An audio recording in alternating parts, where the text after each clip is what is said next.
Everyone, this side साक्षी। तो OS के internal के लॉन्ग का सेकंड जो कि हम यहाँ पे सॉल्व करने वाले हैं। तो बेसिकली क्या क्या है, ये दिख रहा होगा आपको, इतना बड़ा सा क्वेश्चन एक दे रखा है। यहाँ पे प्रोसेस दे रखा है, एक वर्स्ट टाइम दे रखा है, ठीक है।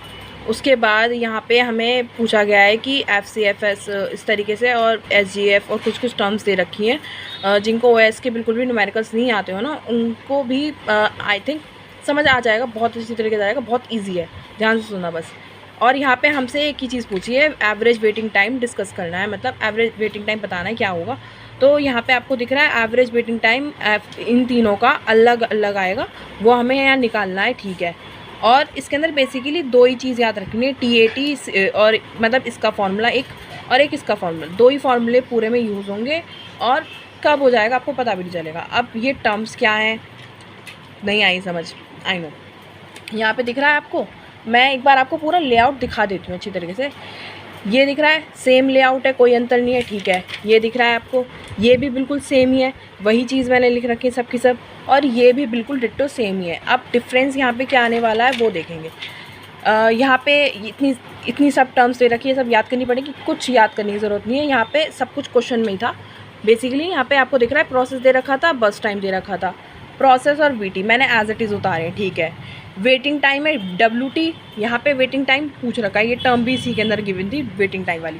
जो हमने यहाँ पे लिखी है वो है AT CT TAT। इतना तो यार रट भी लोगे, ठीक है, इतना याद रहेगा। AT ये है, CT ये है और TAT।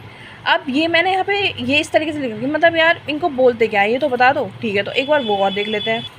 सो बेसिकली एक ओवरव्यू सा दूंगी मैं, ज़्यादा डीप में नहीं जाऊँगी, क्वेश्चन ही करेंगे। BT मतलब वर्स्ट टाइम, AT मतलब अराइवल टाइम, CT मतलब कंपाइलेशन टाइम, TAT मतलब टर्न अराउंड टाइम, WT मतलब वेटिंग टाइम, RT मतलब रिस्पॉन्स टाइम। साक्षी RT तो था ही नहीं उसके अंदर, RT कहाँ से आया? देखो RT बेसिकली जब क्वेश्चन में गिवन हो तब निकालना होता है, लेकिन यहाँ पे हमें सिर्फ वेटिंग टाइम पूछा है, एवरेज वेटिंग टाइम, तो हम RT की बसट क्यों पाले, हम डायरेक्ट करेंगे। यहाँ पे दिख रहा है मैंने आगे के फॉर्मूले भी लिख रखे हैं कि TAT को कैसे कैलकुलेट करते हैं, WT को कैसे करते हैं, और RT अगर बाई चांस कभी एक्सटर्नल में आ जाए तो उसके लिए भी मैंने लिख दिया फार्मूला कि आपको क्या करना है। ये बेसिकली CPU एलोकेशन ये गिवन होगा, डोंट वरी, ठीक है। आगे चलते हैं अपने क्वेश्चन की तरफ।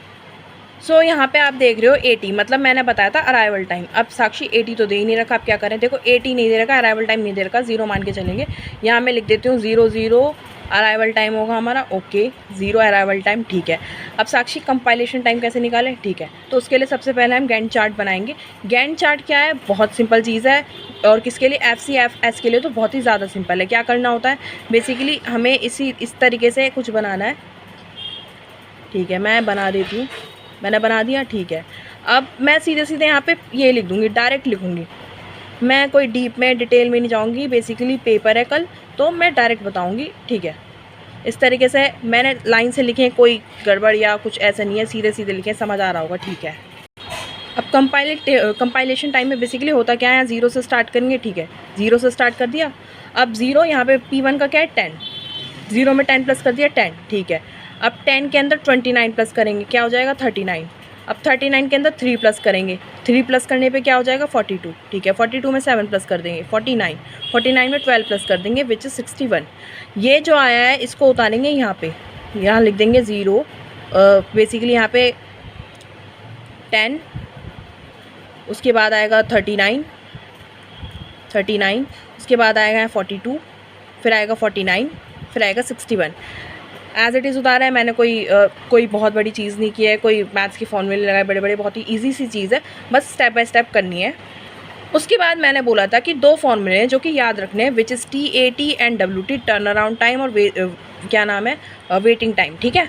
उसके बाद TAT निकालने के लिए हमें क्या करना है, CT हमने अभी निकाला है, उसके बाद AT माइनस कर देना है, ठीक है। 0 दे रखा है, इसका मतलब एज इट इज़ उतार दे रहे हैं, क्या दिक्कत है, ठीक है। माइनस करेंगे ये आएगा, यानी कि 10 में से 0 गए 10, 39 में से 0 गए, यही आने वाला है सेम, तो मैं जल्दी से उतार देती हूँ यही। उसके बाद वेटिंग टाइम कैसे निकालना है, turn around time minus BT।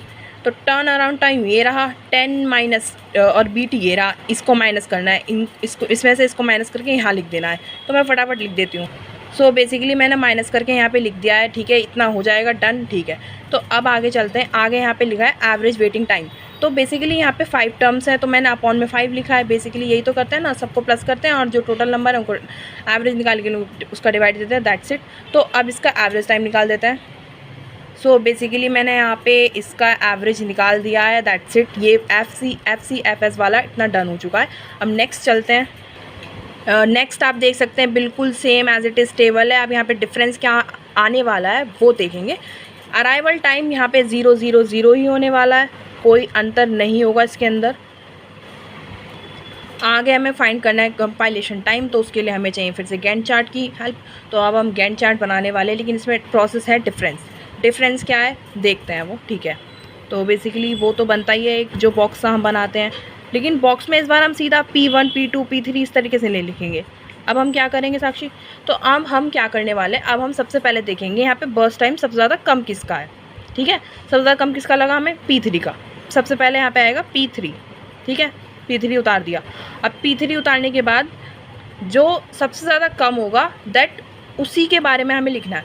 मतलब अब P3 के बाद आप देख सकते हो उसके बाद है देन क्या है, उसके बाद है P4, ठीक है जी। P4 है, P4 हमने यहाँ लिख दिया। P4 के बाद है P1 भी यहाँ लिख दिया। P1 के बाद क्या है P5, और P5 के बाद क्या है P2, ठीक है। यहाँ देख सकते हो आप, मैंने उसी के अकॉर्डिंग लिखा है, जो सबसे कम है दैन उससे बड़ा। असेंडिंग ऑर्डर में रीअरेंज कर दिए, बस और कुछ नहीं किया है। उसके बाद यहाँ पे वही करेंगे 0, देन P3 का क्या था 3 यहाँ लिख दिया, ठीक है। अब P4 क्या है, P4 का है 7, P4 3 + 7 कितना हो गया, 10 हो गया, 10 हो गया जी। अब 10 के अंदर अब P1 का क्या है, P1 का 10 है, तो यहाँ पे हो जाएगा 20, ठीक है। अब 20 आगे P5 का क्या है, P5 का 12, तो यहाँ कितना आ जाएगा 32। अब 32 होने के बाद लास्ट में क्या हो जाएगा 61, क्योंकि P2 का है 29, ठीक है। अब आगे यहाँ पे कंपाइलेशन टाइम यहाँ पे लिख लेना है कि ठीक है। कैसे लिखना है, ऐसे नहीं लिखना है, मतलब यहाँ पे P3 10 इस तरीके देख के लिखना है। P1 का क्या आया था, P1 क्या आया है यहाँ पे देख सकते हो 20, तो यहाँ पे क्या आएगा 20 आएगा, देख के लिखना है। कभी सीधा उतार दो नहीं, ऐसी गड़बड़ नहीं करनी है, ठीक है। देन उसके बाद आएगा 61 P2 का, यहाँ देख सकते हो 61, ठीक है। इसी तरीके से मैं आगे के लिख देती हूँ। 3 आएगा, देन आएगा 10 आएगा, देन आएगा 32, यही मैंने लिखा है, कोई नई चीज़ नहीं लिखी है। देन T80 मैंने ऊपर भी फॉर्मूला फिर से लिख दिया है। और उसके बाद यहाँ पे इनको दोनों को मैं WT और T80 में लिख देती हूँ। ओके, तो T80 और WT दोनों फाइंड हो जाएंगे, बिल्कुल हो जाएंगे। किससे हो जाएंगे, इस फॉर्मूले से हो जाएंगे, बिल्कुल जी। अब एवरेज वेटिंग टाइम वही होगा, इन ये जो वेटिंग टाइम आया है यहाँ पे इनको प्लस करके देन 5 से डिवाइड करने वाली हूँ। उसके बाद मेरा SJF का एवरेज वेटिंग टाइम आ जाएगा निकल के, तो मैं ऐसे जल्दी से कर देती हूँ। सो बेसिकली एवरेज टाइम भी हमारा निकल चुका है। अब हम चलते हैं नेक्स्ट की तरफ। नेक्स्ट वन है RR which is round robin algorithm, जो है उससे सॉल्व करना है, जिसके अंदर क्वांटम 10 मिलीसेकंड एक ये दे रखा है। अब इसके अंदर क्या करना है साक्षी, देखते हैं। अराइवल टाइम वही होगा 0 0 0 एंड 0 एंड 0। देन उसके बाद कंपाइलेशन टाइम बनाने के लिए गैंट चार्ट ही बनने वाला है, बिल्कुल जी वही बनने वाला है। तो गैंट चार्ट बनाएंगे जी, ठीक है, बना दिया। अब यहाँ पे क्या होगा, अब यहाँ पे सबसे पहले P1 आएगा, ठीक है। P1 उसके बाद P2 आएगा, देन P3 आएगा, बिल्कुल एज इट इज़ आने वाले हैं। P4 आएगा, देन P5 आएगा, बिल्कुल सेम आ रहे हैं, ठीक है, आ रहे हैं। अब आगे क्या करें, आगे देखो यहाँ पे मैं बताती हूँ। आगे ये होगा P1 में क्या है 10 है, ठीक है। क्वांटम यहाँ पे 10 मिलीसेकंड, तो हम 10 का ही देखने वाले हैं। सबसे पहले यहाँ पे क्या आने वाला है, यहाँ पे आएगा 0, ठीक है। अब 0 में यहाँ पे हमें दिख रहा है 10, और 10 हमें दे रखा है, तो इसी के अंडर सब कुछ होगा, तो 10 पूरा जा रहा है, ठीक है। उसके बाद P2 में 29 है, 29 दे रखा है, ठीक है। मैं यहाँ पे साइड में आपको दिखा दे रही हूँ आपकी सुविधा के लिए। 29 - 10 करेंगे तो यहाँ पे कितना आएगा, यहाँ पे जाएगा 19, ठीक है। तो इसका मतलब इसमें हमने और 10 दिए हैं, तो इसका मतलब 10 + 10 20 हो गए। लेकिन बेसिकली इसमें अभी 19 बचे हैं, किसमें P2 में, P2 में अभी 19 बचे हैं, अभी पूरा ख़त्म नहीं हुआ है वो। हम यहाँ पे बेसिकली 10 के डिफरेंस पे चल रहे हैं। P3 में आते हैं, P3 में 3 दे रखे हैं, ठीक है। अब इसके अंदर क्या करेंगे हम 20 में, अब यहाँ पे क्या हो रहा है 20 में हमने प्लस कर दिए, 20 में प्लस कर दिए 3, क्योंकि यहाँ पे 3 दे रखा है। अगर ज़्यादा दिए थे तो यहाँ पे बच गए थे, जो बच गए हैं उसका क्या होगा वो आगे देखेंगे। लेकिन यहाँ पे कम दिए हैं, तो इसके अंदर हमें क्या दिख रहा है कि 7 बचे हैं। लेकिन इस 7 का हमें कुछ नहीं करना, हमें बेसिकली ये दिख रहा है कि यहाँ पे 3 हमारा काम हो गया है, तो हम यहाँ पे डायरेक्ट लिखेंगे 23। ओके, दैट 23 भी लिख दिया। आगे यहाँ पे P4 में कितना 7, एज इट इज़ 7 प्लस करने वाले, क्योंकि ये 10 से कम है तो आराम से हो जाएगा। 10 से कम है क्योंकि, तो कितना हो जाएगा 30 हो जाएगा, ठीक है। अब P5 है, P5 के अंदर कितने 12। अब यहाँ पे आप देख रहे हो कि 12 जो है, अब यहाँ पे फिर से यहाँ पे 10 वाली अगर चीज़ देखें तो यहाँ पे 2 बच रहा है, ठीक है। तो इसका मतलब अभी हमारे P5 में अभी हमारे जो बेसिकली 2 चीज़ रह गई हैं। एक तो रह गया हमारा P2 में 19 रह गया है, और अब नया और आ गया P5 में कितना रह गया 2, तो बेसिकली 2 चीज़ अब भी रह गई है।